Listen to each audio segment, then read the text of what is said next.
তুই কি করস কি তুই এটা খাট কাটতেছস কেন? বাবা, এই এত বড় খাটে আমার একটু ঝামেলা হয়। আমি ঘুমাইতে পারি না, হাসপাস হাসপাস করে, কেমন যেন মনে হয় খুবই একা, খুবই একা, খুবই lonely.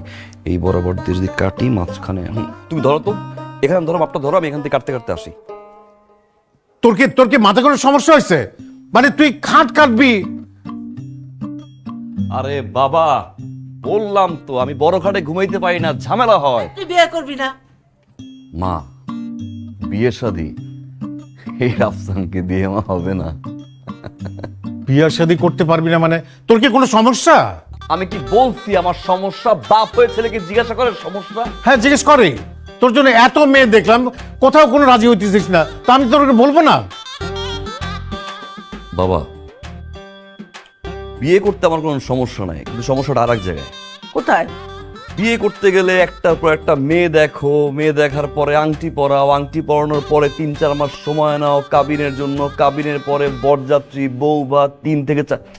It's a long process বাবা, এইসব আমার কাছে ভালো লাগে না। আমার হিসাব সিম্পল, যাব, মেয়ে দেখবো, পছন্দ হবে, একদিনের ভিতরে ওই মেয়ে নিয়ে আসবো। কোনো অনুষ্ঠান দরকার নাই, কোনো ঝামেলা দরকার নাই, কোনো কথাবার্তা দরকার নাই। আংটি, আগ, বরযাত্রী, বউবাদ, গুল্লি মারি।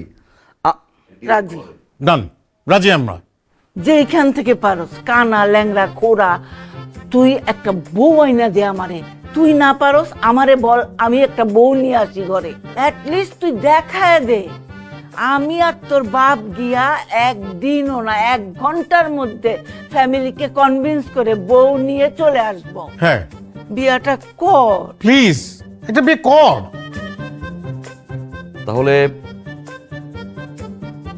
যদি কোনো একটা মেয়ে আমি পছন্দ করতে পারি, তোমরা একদিনে বিয়ে দিতে পারবা?